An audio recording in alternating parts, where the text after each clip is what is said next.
in the Bible. Hey, world. Joanna, what gear are you in? I'm in Samuel. I'm in Bible gear.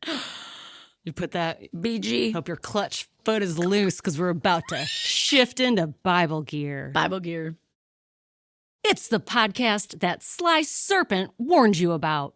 Welcome to Biting All the Apples, where two gals discuss one radical book. The 1895 bestseller, and we're not kidding, it was a bestseller, The Woman's Bible by Elizabeth Cady Stanton.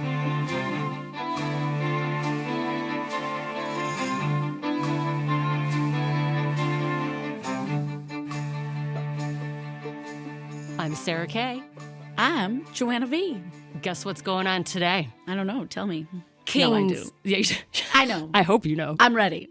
Kings and corruption. It's a tale as old as, well, more like as fresh as this morning. It's true. It's true.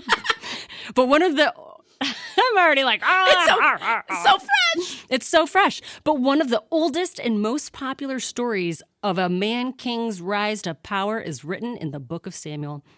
That's what we and the Victorian feminists are talking about in this episode. Get ready for a prophet, two kings, a gaggle of wives, and the Ark of the Covenant. Ooh, the Ark of the Covenant. Yeah, that one.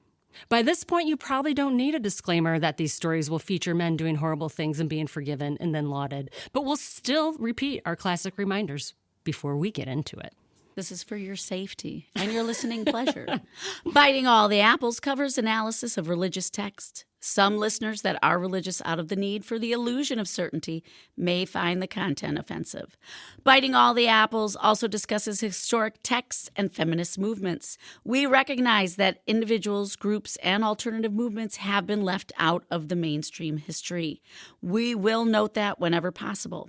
We are open to additional information provided to us in the spirit of expanding knowledge. Feel it. Bring it. Every week, my knowledge, the Bible is expanding. Like, legit. Legit. I'm not kidding. Rabbit holes, fast facts. Fast facts. And could there be a more exciting time than right now? I looked at Sarah and she looked like she had drank some bad mead from Mount Sinai. I don't know. Are you okay? I went to what was the like Las Vegas style land, biblical land where people did all kinds of, is it Sodom and Gomorrah? Where'd they hang out? In Sodom and Gomorrah. Oh, that's a place? Yes, cities. Oh, Sodom okay. and Gomorrah. Oh, two different places. Okay. Two different places Yeah. full of They lots have- of fun stuff. They I had guess, the best yeah. mead there. Actually, I don't know. Did they have mead back then? I thought that was more of, I don't know. I don't know what they had. That- They definitely had wine, I'm sure. Here's a question. Aside from wine, what other beverages are mentioned in the Bible? Water with dirt in it. Some ladies had to drink. Remember that one? Oh, yeah. Yeah, so dirty water. Dirt water, sand water. Sand water. Yeah. Yeah, that's it. Wine and sand water. Come back What to it. a time to be reading the Bible. Oh, What a time. What a What a time. time to be alive. What a time to be alive. And when a new pope has come into our existence, I guess. Yeah. Our existence. I know. Not just any pope. An American one. I know. It's crazy. I mean, it's crazy. Is it because we're reading the Bible? It is. Is it because I watch Conclave? I don't know. I prove it isn't. You know? I mean, I can say whatever I want. I'm revising things. I'm revising things. What a time to be alive, though. It is definitely a time to be alive. I mean, what the heck? And I mean, I don't know if it's a fun time, but I mean, what a time, right? Things are happening. Things are definitely happening. It is definitely a time to be reading the Bible critically. Yes. Through the eyes of 19th century feminists. Yeah. Too. It's fascinating. Actually, we're not doing it entirely. So it's like our eyes through their eyes and then back through our eyes and then out our mouths. Oh my gosh, it's like these portals of... Right. So we're talking, this is like super portal situation. You're coming through all of it with us. All of it. And this week was a crazy week. Now remember, we are recording these like in advance, but There were about 2 weeks. this excitement over the Pope is palpable. Popeable. It's popeable. Yes. It's a palpable moment. It is. An American pope. An American pope, also known as a Marxist woke pope. Yeah, Bob. Pope Bob. Pope Bob. His best friends call him Bob. His name is Robert. I wonder if he'll listen to our podcast. I hope so. Because honestly, my grandma, I've told you my grandma is going to be 104 at the end of this month. Mm-hmm. And I just saw her. She's a very witty woman. And she was like, first thing, also very Catholic. Okay. And was like, oh my gosh, how did you feel when you heard it was an American pope? And I was like, ooh, well, first I was terrified. And she was like, she like looked at me and she was like, why? And I was like, well, things are a little different, Grandma. I don't, we did stop going to church right at the pandemic thing. Mm-hmm. We were going regularly. But there's some of the regular churches that have gotten kind of going back to like the mystical, right, exciting things going on. Folksy Catholicism? Yeah. Catholic. Yeah. I do know how to pronounce Catholicism. Oh, very. Oh, my gosh. Because I had so much mead before we started. There was the mead that soured the Mead's face. Talking and again. Yep. Slipped the tongue. Mm-hmm.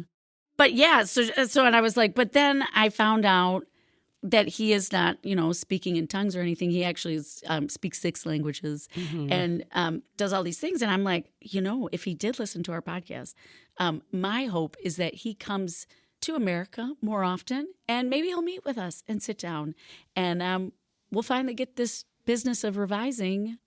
Yeah, we'll get this settled. We're like, we'll wrap this up for our ladies. Yeah, I mean, because he's young. I mean, 69? I think he is young. He's got, this is it. Yeah. We send him the podcast. He meets with us. Yes. We revise it. He does then realize, oh, women can. Right, because it makes so much sense. Yeah. I don't think it's like pie in the sky to think that the Pope could be our first guest. Yeah. I don't think so either. Just makes sense. Manifest destiny. You saw Conclave. I did. We got an American Pope. First guest. Like connections. It's all there. All the signs. Sarah, the signs.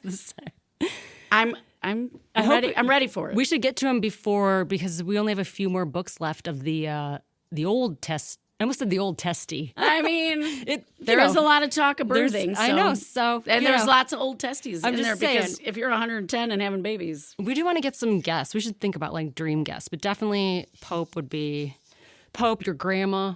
My grandma. Oh my gosh, I'd love to have my grandma on here. Be perfect. There's a few TikTokers that I want to kind of bring in. Yeah. If you're on TikTok and I follow you, I'm probably stalking you. I love it. And don't worry about it. And I like your stuff. The Southern Democrats fighting against, Project 2025 before we knew it existed. Mm-hmm. Sorry, but I'd like some of those in here because, the Bible's all over that South. So that definitely encompassed my reading this week. How about you? That current event. I just was like, what a time to be alive. I know. The white smoke came and it was an American. I mean, that's mind-blowing. Never in the history of popes. By the way, popes have been around so long, I didn't know it. So long. I only knew how long they'd been around because I looked up what the longest conclave was. Wasn't that crazy? And then I didn't even know how to say it. I'm like, it was in the year 1235 or something. It lasted for 3 years. Well, no, that wasn't a conclave. The thing was, that's when the conclave started because they wouldn't pick a pope. And then the people were like, it had been 3 years. And the people locked him in and they were like, you can't come out. And they're like, we demand you pick a pope. So that's when the conclave started. Yeah, it was 1200 something. And then they still weren't picking. So then they rationed their food. They're like, well, you're having too much fun in there? Okay, wait, the people who? The people out, the locals. I mean, how many people could there be at the conclave? I don't know. I didn't think Elizabeth Cady Stanton would be traveling to Europe on a boat. I know. Like it was jet setting. And I think every time I see something that's from history, truly that's before 1400, I just am reminded at how much of our American, especially, I'm looking at us Gen X, our public school education was so white European, history started in 1492. Literally. You have to actively seek out.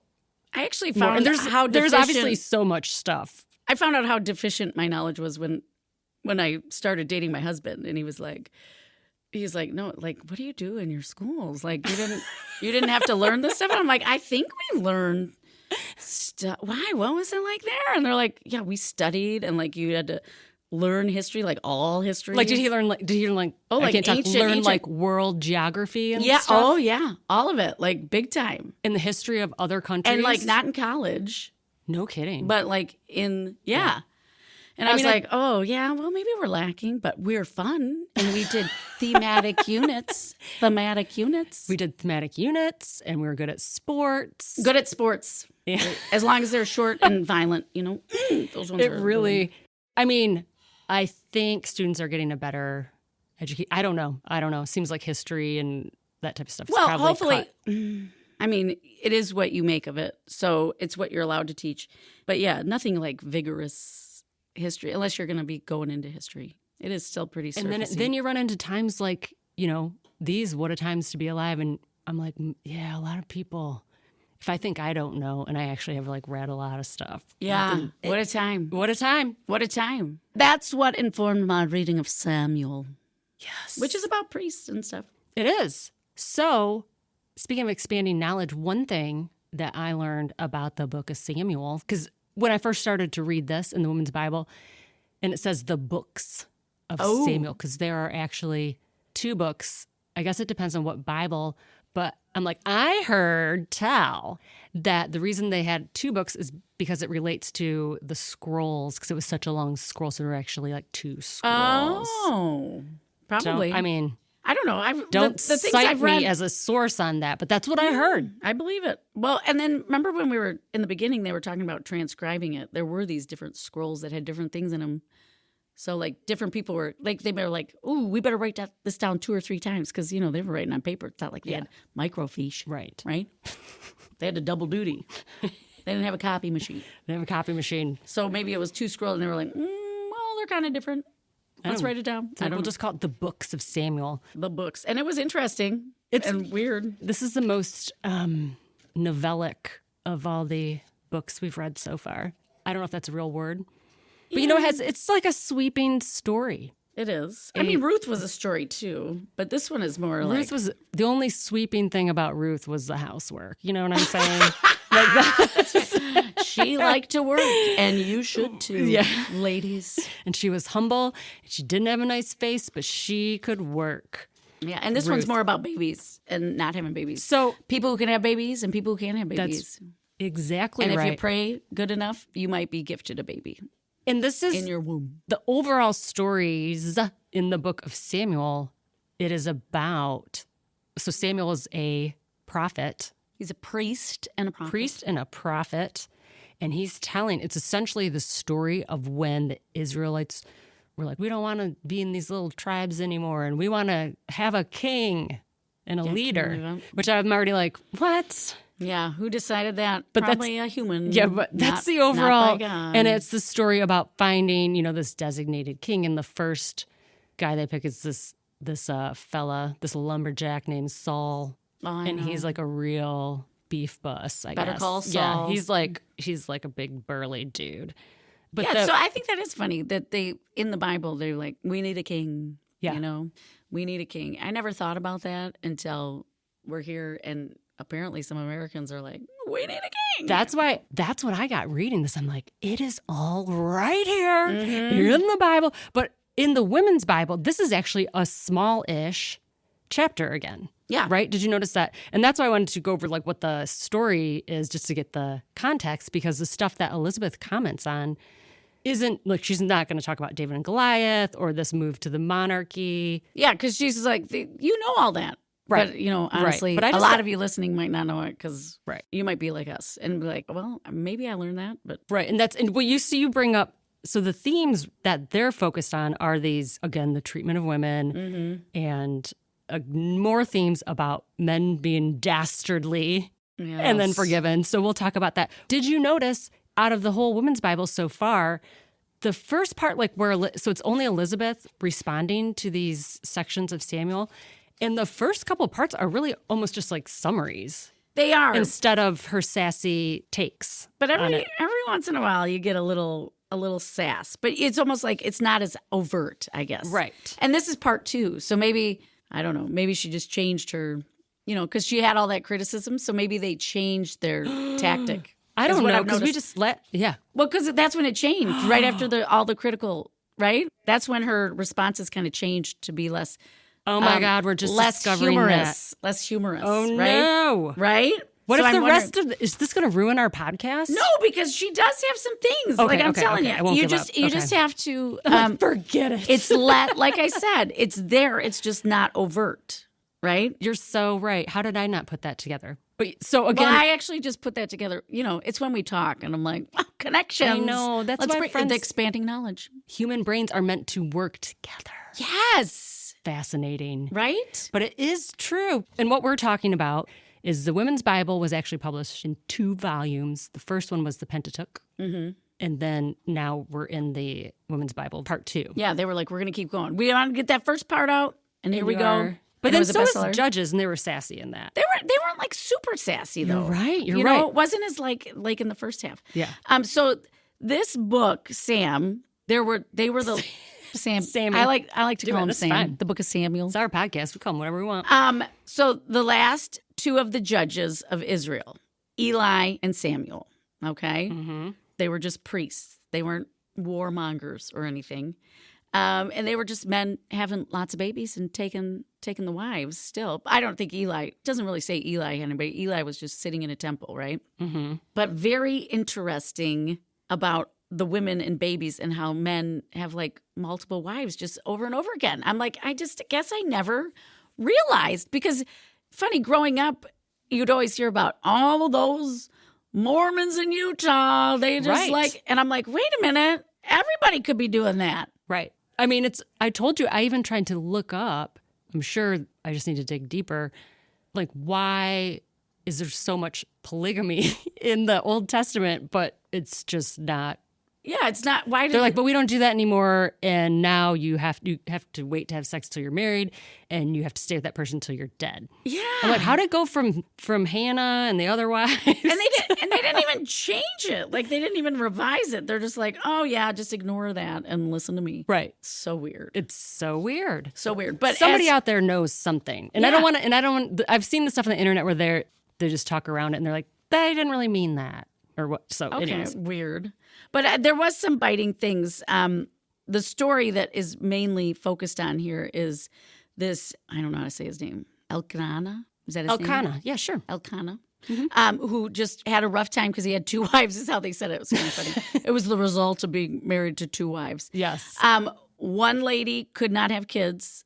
The other lady had lots of kids, and he didn't really like her, but she was having kids. She sounded like she was awful. Peninnah? Yeah, Peninnah. Was haughty and insolent because she had children, while Hannah was melancholy and discontented because she had none. Yeah, so this poor man couldn't be happy because neither of his wives were happy. It's like he had no pleasure in his daily life either. He had a difficult part to act. I'm like, well, why are you marrying 2 people? I know. Whatever. So, but Hannah eventually... Oh, so let me tell you. Okay, go ahead. Well, first, because very religious, this guy, he keeps, he keeps trying to make his wives happy. Mm-hmm. I don't know if I don't think he's a priest, is he? He's just a godly man. He's a godly man who keeps going to see Eli. Yeah, it says up front, Eli and Samuel. But he's not Eli and Elkanah, okay, 2 different people. Sorry. Oh my gosh. How funny. I ran into that. Not... I ran into that same problem because I was like, wait, is that short for, look at. Oh, see? And then I was like, no, that's not it. So I went a little deeper. And Elkanah runs into Eli, and Eli's like, you just got to pray harder. Yeah, pray harder. He was very devout. He would go to Eli's temple all the time and be like, listen, I got these 2 wives. The one has these kids, and she's just terrible. But I really love this one, and she can't have any. Can you help me? Can you help me? Again, focus on beautiful women in this one. Mm-hmm. Not like, who was it that didn't, he was like... Oh, it was that in the Ruth story. Yes. He was like, oh, you're a hard worker. I don't care what you look like. So Hannah goes, and she's very sad that she can't have kids. So she keeps praying and praying. She goes, and it kept not working, praying. And that was really making him even more upset. And then finally, this Eli was like, you know what? You've been here a lot. I grant you, baby. Oh, So, and then she had a baby who is Samuel. Okay. And basically, she just gave him to the priest. Yeah, this is where it gets bitey. Oh, yeah. She kept going back because she was so grateful that Thank she you. finally got the baby. So she took him back to where she prayed, and in presenting them, she was like, "Remember, I prayed and you said yes, right?" Yep. And she gave offerings, and then basically she offered 3 bullocks. Yeah, and then she just left her son as the gift. So she was so happy to have a baby that she's like, "Here's 3 bulls, one for each year of his life." So she must have given Samuel up when he was 3. Yep. One for a burnt offering, one for sin offering, and one for a peace offering. And then she just dedicated him wholly to the Lord and said, "You just stay here at Shiloh and become, a priest. Thank you for this child. I wanted it so badly. Keep him." What is that? What is that? Why? What is that? But that shows her devotion to the Lord. So that's how devoted you have to be, that is a reoccurring theme. It is a reoccurring like theme. You love your children so much you'd give them up for the Lord. Right. But usually when men give them up, he's like, "No, just kidding. Right. Take him back." Unless it's their daughter's virginity. Then they're like, "We'll take that." Oh, yeah, definitely. They're like, "But we didn't." Okay, we'll take that. Back to where they kind of pit the women who don't have children and the women that do. I like where Elizabeth writes, "The one sorrow which overtopped all others with these Bible women was in regard to children. If they had none, they made everybody miserable. If they had children, they fanned the jealousies of one for the other." Yeah. That could have been written in Cosmo. Right. Just last year. It's still it's an ongoing thing, I mean, even on the socials, you see, like around Mother's Day, it would just happen. You see all sorts of like, "Why are you posting that? Some people want to have babies. Some people don't." All these, there's a lot of stuff around babies. Because it's been written right here in this book that everybody refers to as the way we should live. Yeah. And they're so we have, and like women should want to have babies. So, but she gave her baby up, and then because she did that, I mean, I'm assuming she had more babies. And she did. She had a bunch more. But how did Sam feel about that? We'll never know. But because he was busy, he became a judge of Israel all the days of his lives. Yeah, Mom left you at the church, and then had 5 more kids, 3 sons and 2 daughters, and then Sam just grew before the Lord without his mother. Isn't that wild? That's Look, wild. I was speechless. I'm like, okay. I mean, that's wild. So it's saying, like, give the ultimate sacrifice. What do you want most? What did she want most? A baby. Mm-hmm. She prayed. He said, "You're devout. I give you that." Mm-hmm. She has it. And then she's like, "Oh, you gave him to me. I'm going to give him to you." Mm-hmm. And then she got her babies. So give up the thing you love the most, and you shall have what you want. After praying for like, how long do you think? Years. Yeah. Because his other wife had a bunch of babies. That's why she was haughty and insolent. She had to take care of all those babies, I'm sure. I wonder if Hannah had to help. They really should do a soap opera on all these little stories. You could have the biblical soap opera. Samuel would make a really good are the soap times opera. of our lives. Especially because, Samuel becomes the last judge of Israel because this is when the people are like, you know what we really need is a king. Yeah. And I haven't read the whole book of Samuel, but I'm like, I really want to know if that's true. If they really wanted a king. They're like, everybody was clamoring for a king. I'm like, I just want to be told what to do. Also, how does that make sense if the religion is like, you don't need a king? You should only be giving your thoughts towards the Lord. Yeah, that is so, that's so it's not just as in incongruous. line. So the Women's Bible doesn't get into this as much, but Saul. Oh wait, don't skip to Saul yet, because I got a little bitey piece about leaving Sam at the place. So it's like historians and commentators dwell on the fact that Hannah made her son a little coat and brought it annually to him. And so here it says, but it is more probable that she brought to him a complete suit of clothes once every 3 months, especially trousers, if those destined to service in the temple were allowed to join in any sports. I mean, even devotional genuflections are severe on that garment, which may often have needed Hannah's care. Her virtue and wisdom as a mother were in due time rewarded by 5 other children, right? So they're like, outside, I brought her a coat. Come on, guys. I'm a woman. That kid needs more than a coat once a year. She was making him a full outfit every 3 months. Give her some credit. So there's your little bitey. I love that. Right? And that's such like a taking care of business woman being like, give me a break. Give me a break. One coat. Yeah. and historians and commentators, they're going with that. Please. Obviously, men writing all this stuff, because if a woman looked at that, they'd be like, one coat's not going to do it. He's going to need trousers. He's been kneeling and standing and kneeling and standing. He's going to have holes in the knees. Give me a break. Anyways, that was my little bitey part. It's not as bitey, but see, you got to just look for those. So they need a king after that.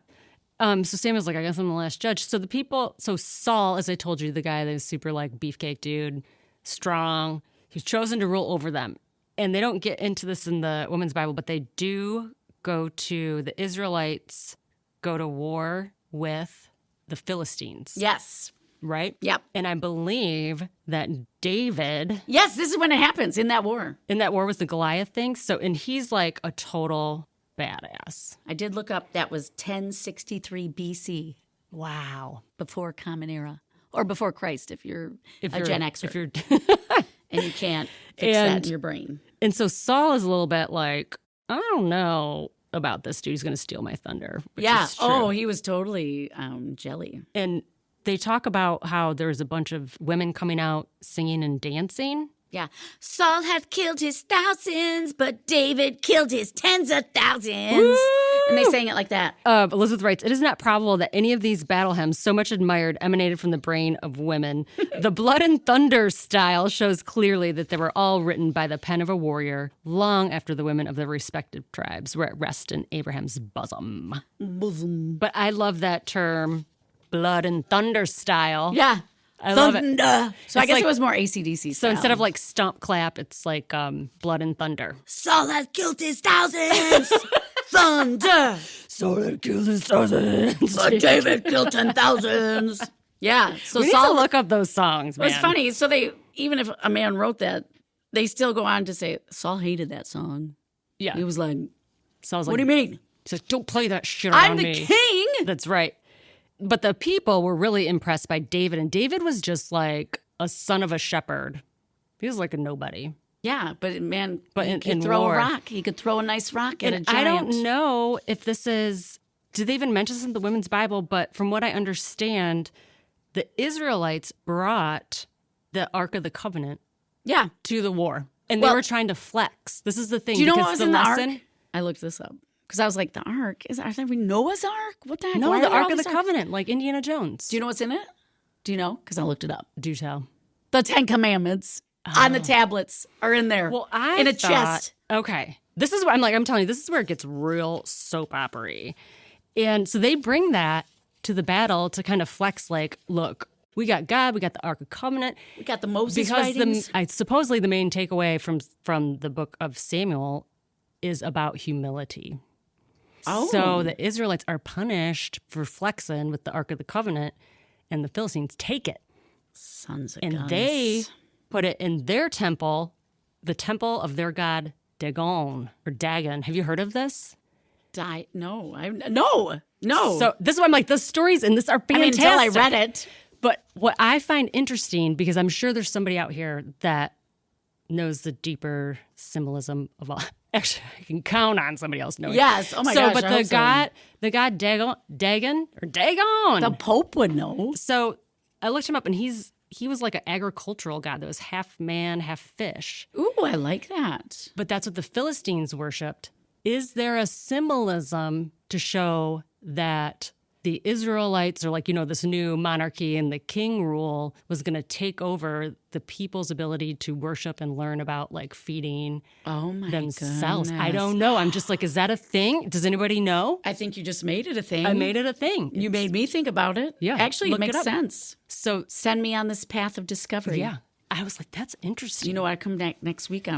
Maybe I'll be traveling down that rabbit hole. And like all these different gods. So they were like, we got to get the Ark of the Covenant back. So yeah, they were mad that he was dancing with it, and it really upset them. Yeah, because you can't be showboating, which is such a funny time to read this, because this is about humility and not flexing that you're like tight with God. Oh, because look what'll happen to you. But now people are showboating. They're showboating all over the place. They're showboating, and they're saying, I am, Yeah. God saved me. Well, I worship agricultural god that's half fish. So take that. So Interesting. So they took that? They took the Ark of the Covenant to the fish god? The Philistines did. I like that. Which kind of embarrassed the Israelites. And so they were like, we really got to get, a new We got to king. get them. So We got to get those Philistines. Saul is like, I don't like people singing songs about this David dude. And Elizabeth explains Saul thought if he could get David to marry his daughter, he would make her a trap or a snare and entrap him. So Saul tries to get David to marry his daughter. Is it Michael or Michal? Yeah, it must be But David, I mean, the dude just killed Goliath. So he was like, I'm not that dumb. But when Saul offered to give him Michal, David modestly replied that he belonged to a humbled shepherd family and was not worthy to be the son-in-law of a king. I'm not worthy. Mm-hmm. Yeah. And here's where the story where women kind of smooth things over. So in due time, David did marry the chick who loved him. He married a different woman. So there was a first. Here's where I got confused. No, he married. That's who Saul wanted him to marry. Oh, is that who? But it says Merib. Where did you see that? Right here, 19. But it came to pass at the time when Merib, Saul's daughter, should have been given to David, that she was given to Adriel. Oh, so he loved another daughter. Well, no, the first one, he was like, I'm going to give him this wife. And he said, who am I? But then it came to pass, and he was like, you're probably right. And he gave that daughter to somebody else. And then Michal fell in love with him, told Saul, and Saul was like, okay, all right, well, you can have this one. Okay, so it was a daughter, though. But he said, I will give him her that she may be a snare to him. Yeah. So he gave her, going, yeah, and then I can use her, and the hand of the Philistines will be against him. So I'll give you my daughter, but she's going to snare you. But he didn't take into fact that she loved him. So this is the romance. This is the soap opera. She was like, Papa. Yeah. And then we're just going to call her Michael. Yeah, I like Michael. Michael, with her diplomacy, saved him. So she's the go-between between her mean dad and then the guy he loves. Yeah. Or guy she loves. Yeah. And it kind of backfired on King Saul. Just again, which maybe that's where the humility comes in. I get it. Yeah. So Saul was not huge, didn't have any. It's hard to be humble when you're perfect in every way. Well, he'd already been humbled because David got the war glory. And so this is where Elizabeth writes, but alas, the poor one was between two fires, the husband whom she loved on one side and the father whom she feared on the other. Most of the women in the Bible seem to have been in a quandary the chief part of the time. Yeah. Torn between dad and whatever. And then what follows is she talks about Saul made a special war on the soothsayers and the fortune tellers because they were divining evil things of him.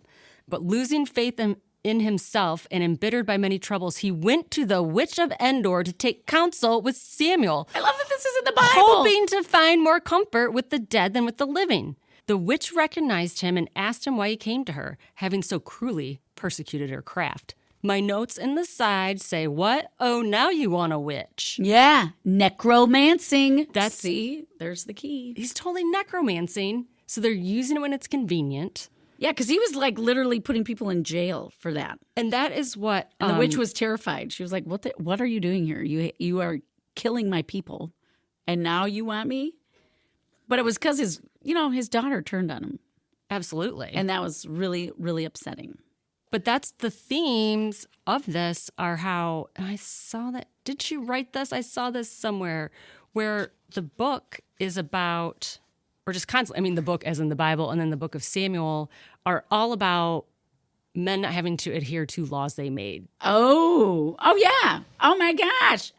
Arr! And then I recently heard this phrase about kind of what evangelical men will often repeat is, I am not perfect, but I am forgiven. Oh, yeah. Oh. And I think about, and I always bring up, how we've seen in the confirmation hearings, and I just always think about how Hegseth was just they constantly say that just I'm not hey, I'm not perfect. Yeah. I'm not perfect. And that's almost like a biblical thing where And it's that like, woman is great because she forgave you for doing the bad things That's over and right. over again. Stand by me. Stand But you- by your man. but you almost never, if I am wrong, please tell me who, you will never see a woman be able to get away with really egregious behavior and my say, Lord. I am not perfect, Yeah. No. but I'm religious. So, Yeah. Please Thank forgive you. me that I did terrible things. Yes. They'd be like, nope, you did them. They're a stain on you forever. But yes, it is happening over and over again right in front of our eyes. And I mean, like, not little awful, just like Bible things like, oh, I took this woman, I had babies with her, and but, you know, and I was married. Sorry. So sorry. But that's why. Oh, this woman forgives me, so all of you should forgive me. Look at this good woman here that forgave me. More women should be like forgiving these of me. women. Yeah. The ultimate privilege of patriarchy is to not be held accountable for your actions. And it's written all in the Bible, too. So there we are. Yeah, and actually, so even this Michael that loved Samuel saved him from being killed because Saul did send someone to kill him, and she lied. But then when it came down to it, when her dad was like, I can't believe this, she was like, well, he said he was going to kill me if I said anything. And then she just went with her dad and just like ghosted David. I didn't know. So when I hear about David Goliath, I'm like, oh my gosh, he was a hero forever. And then he just had this really terrible, the rest of his life. Same. Was That's what awful. I got from. I and was in like, fact, wait a minute. We're going through this book, and I he's thought a we were. hero. Yeah, I thought we were almost done. That's why I was like, I thought she said something about lust. We're getting into that part now. Sorry, I'm taking us at a really slow pace because No, we're it's in the chapter. fine. But I was just shocked reading I thought this. the same thing. I was like, I thought we were like all cool with David. Everybody loved David. But then I then- read the story about how he sends the dude to war Yeah. It gets worse. so he can get Wait. that dude killed. Oh my God! And get with his wife. But it all started with this woman. Okay, talk. Who apparently loved him, right? Yeah. He helps him get away and not get killed by her dad. Mm-hmm. But then she's like, "Oh, Daddy, I know you're mad. Just kidding. He was going to kill me." So that's when Saul is like, "Oh, everybody's talking bad about me because everybody likes David. Everybody likes David. I'm gonna go see he a killed more witch. people than Yeah, me." I'm gonna go and see then a he's witch. like, "Well, no." First he turned, and then he's like, "Oh, actually, I need those witches. Yeah, I yeah. want to talk to somebody." Right. And then Saul gets a little here because he talks about Satan, right? The commentators. So when the witch saw Saul's grief and consternation, she was like, "Oh, I actually feel bad." She felt bad for him, begged him to eat, placing some tempting viands before him, which he ate, and then he hastened to leave. And then he had to hide in the dark because Lord, he had just declared war on all these mystical people. And she's like, "Get out, no one should see you." And it says commentators say it was not Samuel who appeared because they called him up and said, remember, she talking to the people from beyond. And she said she talked to Sam, but when commentators look at it wasn't Sam, it was Satan in the guise of a prophet, as he especially enjoys all psychical mysteries. He leaves the witch and Saul for his courage in going forth into the battle on the next day to meet his doom, because the witch had told him that he was going to die. Oh, that's right. That's probably an important. Yeah, the point, witch. but yeah. The witch had told him he was going to die, but then commentators were like, So they apparently did believe in these soothsayers. They're like, well, she said she summoned Samuel, but when we're reading it, it's actually Satan. Yeah. Satan. Yeah. Is it you, Satan? So that's right. And Saul gets led to his death. And then David becomes King of Kings. Lord of Lords. But we find out that even though our childhood stories told us, because I thought the same thing. I was like, David, great, myth. Even a small shepherd boy can kill a giant. And it's like, well, Yeah. he can, but he's still got to live a life after. And he really does it up. Oh my gosh. So going into this, He started out so great, and then he just That's what happens. Power corrupts, man. Absolutely. Absolutely. Especially if you don't stay humble, which God already told him to stay humble. They were like, put that ark back, zip it. So the other sections that they pick from Samuel are about Abigail. Oh, yeah. Abigail is the husband, Abigail's the husband. Is it Nabal? Nabal. Nabal and Abigail? Nabal. Nabal is a man in Moen. And his wife was Abigail. That's my She was a woman of good understanding and of beautiful countenance. I love beauty when people have beautiful countenance. But the man was churlish and evil. Nabal was? Yeah. Not a good husband. Not a good husband. But Abigail is devout and kind and caring, correct? She takes 200 loaves and 2 bottles of wine and 5 sheep ready dressed and 5 measures of parched corn and 100 clusters of raisins and 200 cases of figs and laid them on asses. Laid them on asses. Raisins on asses. You gotta. Where else are you gonna put them? I know. You're sweet as figs and raisins on asses, people. They taste better. So Elizabeth writes, the chief business of the women in the reigns of King Saul and David seems to have been to rescue men from the craft and the greed of each other. So we have these themes that only feminists can kind of pick out, that we're seeing this too, like women are meant to tame men because, their natural order is just like barbaric. Yeah, barbaric and stuff, which is like, it's not that it's natural, it's just written up here. It's how they were portrayed by whoever was writing it. So Abigail, saves her lives and possessions. Abigail isn't the woman that David steals, or is it? Yeah, well, or is she? Yeah, she does. He does because obviously her husband was a jerk, right? Mm-hmm. And what does folly means? Because it says his name signified folly, which I mean, isn't that like a joke or? Yeah, like you're not serious, right? Unserious. And I just realized that the Ark of the Covenant hadn't happened yet, but whatever. That was under David, not. So I Saul. don't think he was not a wise man. Mm-hmm. Mm-hmm. And I think it all had to do with money, why he was with Abigail. Mm-hmm. Okay. His wealth was great, but he was selfish, snarling cynic. Abigail's name signifies the joy of her father. So Abigail's dad wanted her to like, hey, this guy's got a lot of money. He might be an idiot, but money is important. And a little bit more biting things. Many a child is thus thrown away, married to worldly wealth and nothing else to which is desirable.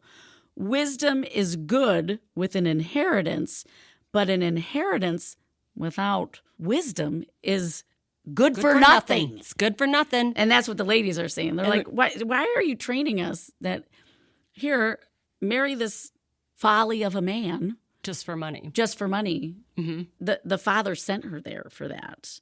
And they're saying, why would you do that? Right after that, Elizabeth says, many an Abigail is tied to a Nabal, but even if they have her understanding, they will find it hard enough to fill such a relation. It is. Yeah. That whole marry for money. But again, it's not that Abigail chose it. Her father made her do it. But even today, you see it happen. People stay in terrible situations for financial security. And maybe it's because of this.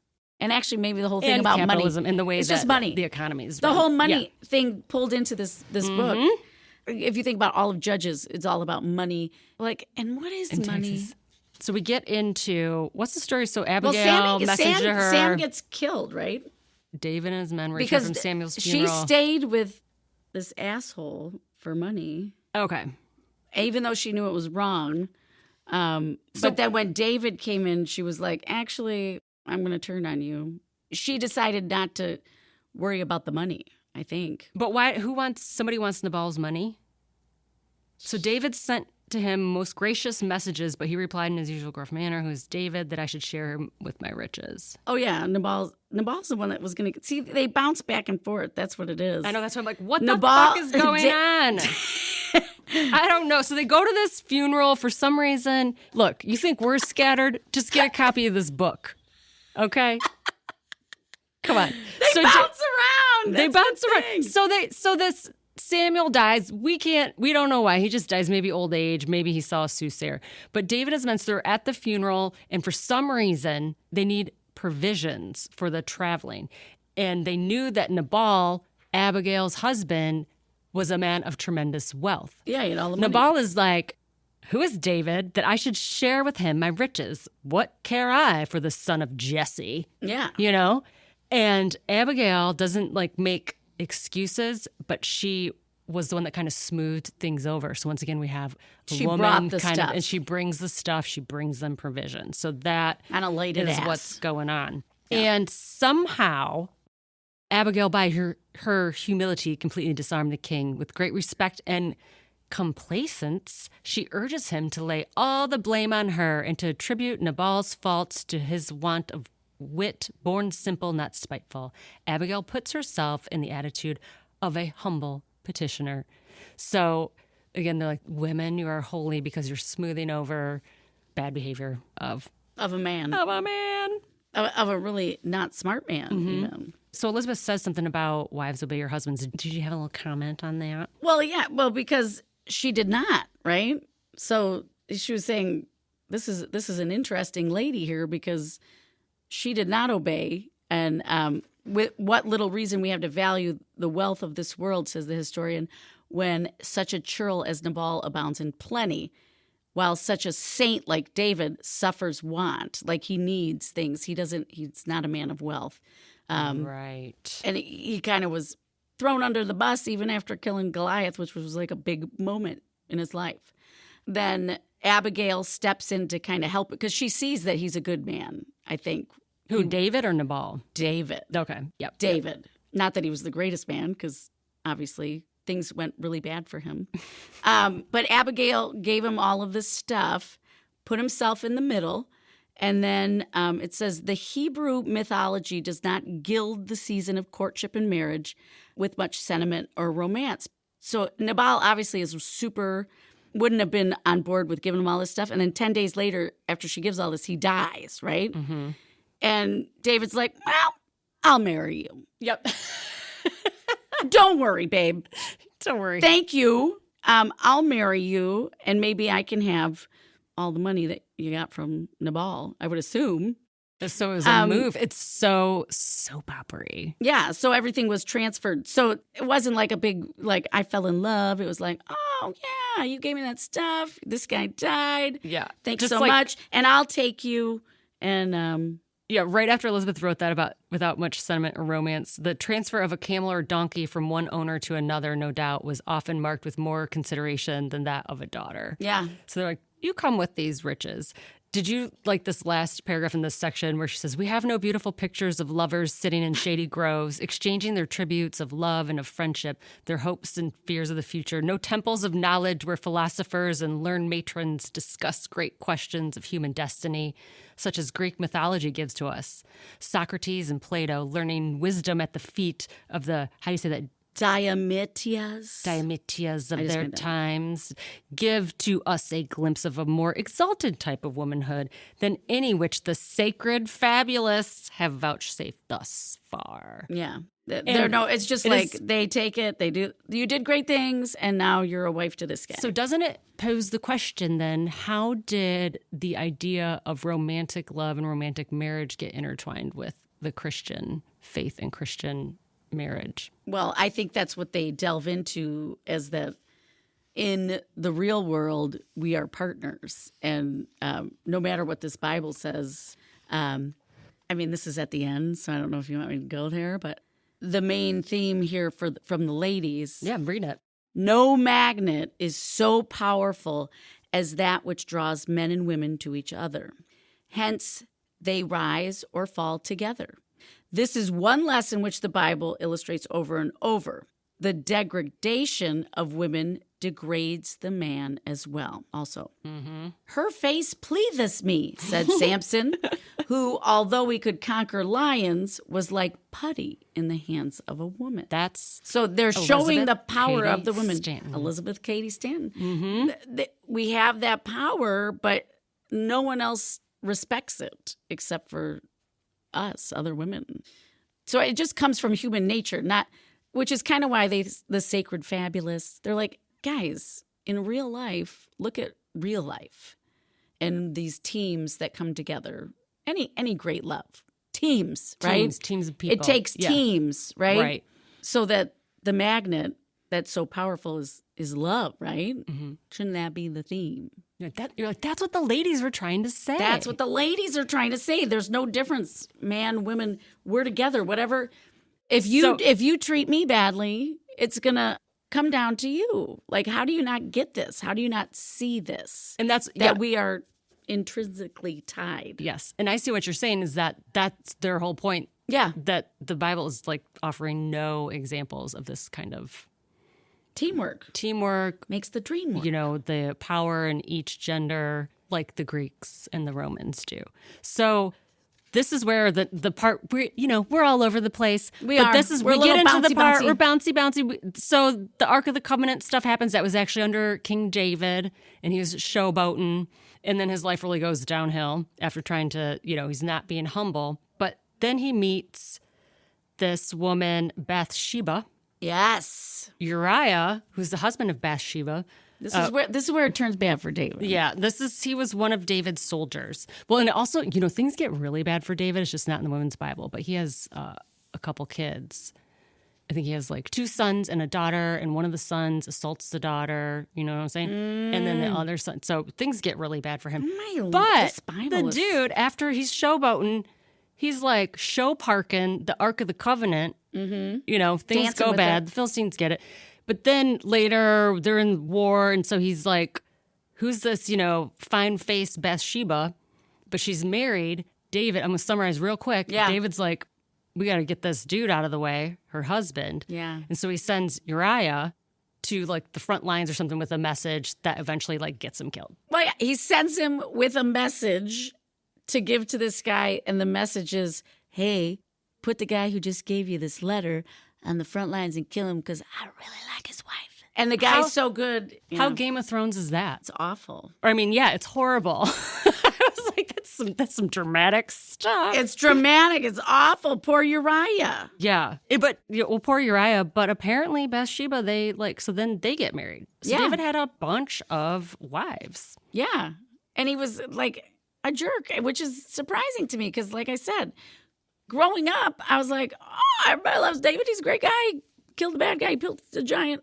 Little guys win. Yay, little guys. But then the little guy is just like a jerk. But the takeaway is the little guy can win. Disenchanted. But don't get too big for your britches. Yeah, I guess. Yeah, he could. If he would have stayed humble, none of this would have happened. That's the lesson, right? That's right. So that's why it would be great if we taught this in literature. This would be... I may even go read the whole book here.